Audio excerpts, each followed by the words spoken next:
Dosa yang keenam. Nah, ini ibu-ibu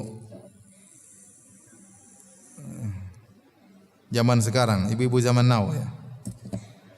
Dosa yang keenam, pergi ke negara-negara kafir tanpa ada kepentingan dengan alasan untuk studi atau pergi untuk berlibur atau berbulan madu. Masya Allah. Para ulama telah mengeluarkan fatwa bahwa mengadakan lawatan, itu perjalanan atau pergi ke negara-negara kafir, tidak boleh kecuali dengan alasan yang dibenarkan oleh syar'i. Dan untuk rekreasi dan melancong tidaklah termasuk alasan yang dapat diterima. Saya ulangi, ini berat ibu-ibu ya. Ya, berat bagi yang punya duit. Kalau enggak punya duit, gitu aja enggak bisa. Emang dia enggak punya duit masalahnya. Ini repot yang punya duit. Ya, kemudian pergi ke Singapura, ya, pergi ke negara-negara kafir. Rasulullah SAW bersabda, "Ana bari'un min kulli muslimin yuqimu baina adhhuril musyrikin." Aku berlepas diri dari setiap muslim yang iqamah, yang tinggal di tengah-tengah orang musyrik. Hadis riwayatkan Abu Daud dan Tirmidzi dan disahihkan oleh Al-Albani rahimahullah taala. Jadi, seorang hanya boleh melakukan perjalanan ke negeri kafir kalau ada keperluan mendesak. Contoh dia berobat, tidak ada pengobatan di tanah air atau pengobatan kurang secara lebih baik, maka tidak ada masalah. Ini syar'i, boleh. Seorang belajar untuk ilmu, ilmu tersebut tidak ada di negeri kita, hanya ada di negeri kafir. Bahkan bisa jadi dia belajar tersebut fardu kifayah. Dia harus belajar di sana, bisa jadi. Dia bisa jadi harus belajar di sana karena tidak ada yang bisa menuntut ilmu tersebut kecuali dia. Itu pun para ulama mempersyaratkan. Di antaranya dia harus berbekal dengan ilmu agama. Dia harus tahu dirinya bisa terhindar daripada fitnah syahwat dan fitnah syubhat. Itu dipersyaratkan oleh Syekh Al-Utsaimin rahimahullahu taala. Dia punya bekal agama yang cukup. Ya, dan kedua dia bisa menghindarkan dirinya dari syubhat maupun syahwat. Betapa banyak orang-orang belajar di sana, saya tidak bilang orang-orang yang jahil, bahkan orang-orang yang punya dasar agama yang lumayan, tetapi begitu pulang jadi liberal. Dan itu banyak terjadi, tidak usah di Indonesia, Arab Saudi mengirimkan mubta'atsin, pemuda-pemuda belajar di sana, pulang-pulang punya pemikiran liberal. Dan itu banyak terjadi. Apalagi orang Indonesia ya, yang mungkin ilmu agamanya pas-pasan. Kenapa? Dia di sana dia akan menghadapi kehidupan yang lain, berinteraksi dengan berbagai macam model. Ya, datang syubhat dalam dirinya, dia berinteraksi dengan orang-orang kafir, wanita-wanita buka aurat. Kemudian dalam hatinya terbetik, masa mereka mau disiksa di neraka? Orang-orang baik seperti ini, mulailah muncul syubhat dalam dirinya. Mulailah muncul syahwat dan macam-macam. Akhirnya, masa begini aja haram? Masa begini haram? Masa tidak boleh seperti itu?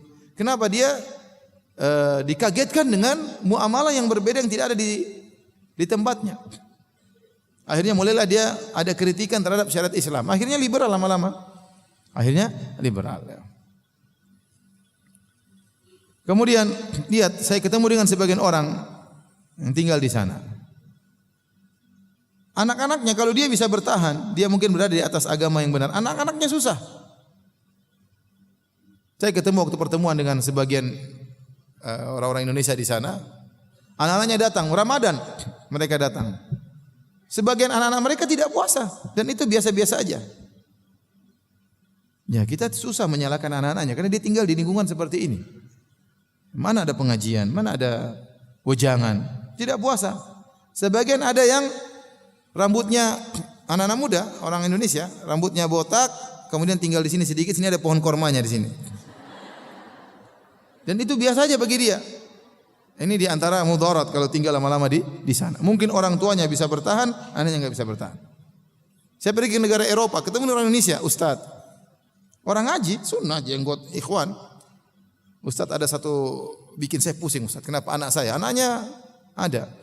Kenapa anaknya dia itu laki-laki dicerca oleh kawan-kawannya, diejek. Kenapa? Karena dia belum berzina. Bayangkan. Enggak tahu ini apa namanya? Bukan anak gaul ya. Terbelakang. Kenapa? Dia belum berzina dengan temannya. Diejek semua teman-temannya dia. Sehingga dia selalu cerita sama bapaknya cerita sama ikhwan tersebut. Itu yang berat bagi bapaknya. Saya bilang itulah mudarat kalau tinggal di negara-negara non muslim ya. Ya. Saya cerita, saya punya kawan, masya Allah polisi, hafal Quran. Selalu waktu saya belum punya mobil, ya, saya mahasiswa, selalu dia jemput saya setiap sholat subuh, jemput pergi ke Masjid Nabawi, tanpa ada pamrih apa-apa ya. Sekarang saya sudah punya duit ya, saya ngajak dia, kamu kapan ke Indonesia? Berapa kali saya ajak dia, dia nggak mau. Dia bilang, alhamdulillah Firanda, saya sudah enak sini, saya nggak lihat macam-macam. Saya bukan ngajak ke Amerika ya, saya ngajak ke Indonesia. Itu pun dia tidak mau. Itu pun dia tidak mau. Saya bilang, alhamdulillah saya sudah selamat sini di Madinah. Saya nggak mau keluar Madinah. Saya bilang, kamu datang sudah semua saya tanggung. Dia nggak mau. Dia nggak mau. Saya bilang berulang karena dia jasanya besar sama saya. Jadi saya nggak punya apa-apa, dia yang selalu apa? Bantu ya. Jadi dia tidak mau. Dia tidak mau. Itu baru Indonesia. Saya pernah lihat ada orang Arab Saudi datang sama-sama, saya dari Madinah juga dari Madinah. Kemudian turun dari pesawat barang-barang, kemudian kita ngantri bagasi. Ini bagasi perempuan, cewek, aurat kelihatan, paha kelihatan, dia cuma astagfirullah, astagfirullah, astagfirullah terus. Sampai kapan dia bertahan astagfirullah? Lama-lama alhamdulillah nanti berubah. Makanya itu kita tidak bicara tentang negara kafir, kita bicara tentang negara Indonesia yang dalam sebagian tempat luar biasa aurat terbuka. Banyak orang-orang tidak punya malu. Bagaimana kalau kita pergi ke negara kafir?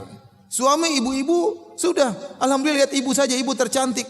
Kemudian ibu bawa ke Eropa, dilihat macam-macam. Dibandingkan itu cewek Eropa, bule, kurus, ramping, istrinya gembrot, gimana? Meskipun dia tidak membandingkan, pasti ada perbandingan ya. Makanya enggak usahlah berjalan ke tempat-tempat seperti itu ya. Enggak usahlah. Kecuali dalam kondisi apa? Ada keperluan ya. Nah, Ustaz ya, saya kan ngisi pengajian. Saya ngisi pengajian, makanya saya bawa istri, bawa anak ya untuk menjaga diri saya. Setelah itu ada jalan-jalannya. Tapi sebagian tempat saya sudah tidak mau lagi. Kadang dilema, mereka minta berulang-ulang, saya enggak mau. Tapi kasihan juga, enggak ada yang kita mau salahkan mereka, siapa suruh tinggal di situ? Ya mereka sudah nyaman di sana. Cari nafkah, mereka bangun rumah ke Indonesia, mereka kirim uang untuk orang tua mereka. Dan itu mereka tidak bisa lakukan kalau mereka kerja di Indonesia. Ya sudahlah. Yang penting seorang di sana berusaha bertakwa kepada Allah Subhanahu wa taala. Makanya kalau orang-orang tinggal di sana, kemudian mereka buat kegiatan dakwah, maka bisa jadi lebih baik mereka tinggal di sana daripada pulang ke tanah air. Ini pendapat Al-Mawardi. Beliau berkata, kalau ada seorang ternyata tinggal di sana di negara kafir dan ternyata keberadaannya itu lebih bermanfaat bagi Islam, maka tidak apa-apa. Tidak apa-apa, misalnya dia berusaha mendakwai orang kafir, kemudian dia berusaha mengenalkan Islam kepada orang kafir. Tetapi hukum asal seorang jangan betah-betah di negara non muslim. Ya, ngapain ke negara non muslim? Ke Eropa makan setengah mati. Ya. Saya di Eropa mungkin indah lah. Saya di Eropa cuma berapa? 10 hari. Oke lah kita jalan-jalan ke Paris, ke Amsterdam, ngisi pengajian sana, ngisi pengajian sini. Oke lah kita lihat hijaunya. Tapi ya lebih enak di Jakarta. Kita mau cari apa namanya, gado-gado nggak ada. Mau cari apalagi sop kikil dari mana di sana nggak ada. Macam-macam nggak ada. Enak cuma seminggu, setelah itu nggak enak. Lebih enak pulang ke tanah air. Ya. Alhamdulillah ya. Itu pun saya ke negara-negara seperti itu di musim dingin ya. Itu pun sudah parah, apalagi kalau musim semi. Semua orang buka-bukaan. Jadi ibu, sekarang kalau musim liburan jangan ke negara-negara kafir, jangan ya. Ke Tanah Abang aja lah, apa. Jangan ya. Enggak usah. Nanti lihat yang telanjang-telanjang. Mau lihat telanjang-telanjang pergi aja ke Taman Safari. Sana banyak yang telanjang. Ya. Enggak apa-apa, itu aman. Ya. Tapi kalau ke Eropa, ke negara-negara kafir, ya, subhanallah. Orang kafir tidak pernah mempedulikan perasaan kita. Malah dia peduli, kemudian dia buka, kelihatan buah dadanya, keluarkan sebagian anunya, sebagian ininya. Dia tidak peduli, kita yang pusing lihat dia. Kita yang pusing, oh gimana ngantri depan dia begitu, kemudian dia pakai celana, pantatnya kelihatan, ya kita mau gimana? Kita belok kanan juga sama, kanan kiri repot. Lihat ke bawah juga setengah mati. Ya, kadang-kadang seperti mau diapain. Mereka tidak pernah peduli dengan perasaan orang. Yang penting dia enjoy, dia buka-bukaan, dia enggak peduli. Karena ibu-ibu jaga suami ibu-ibu. Ya, jangan ajak suami ibu ke tempat-tempat seperti itu. Misalnya kita di tanah air, ada tempat-tempat pantai orang buka-bukaan, jangan ngajak suami ibu ke situ. Jangan. Karena kita akan melihat, suami ibu akan melihat hal yang haram-haram, yang tidak benar, yang bisa jadi memalingkan rasa cinta kepada ibu hilang. Dihilangkan oleh Allah gara-gara dia melihat sesuatu. Hati-hati. Tahu-tahu pulang minta poligami. Salah sendiri. Ya. Jadi kalau mau jalan-jalan di tanah air saja alhamdulillah banyak tempat rekreasi yang masih mending lah, ya. Masih mending. Kita ingin kalau kita rekreasi pulang masih bawa iman. Jangan sebelum rekreasi iman tinggi, pulang iman habis. Gara-gara apa yang kita lihat, gara-gara apa yang kita dengar.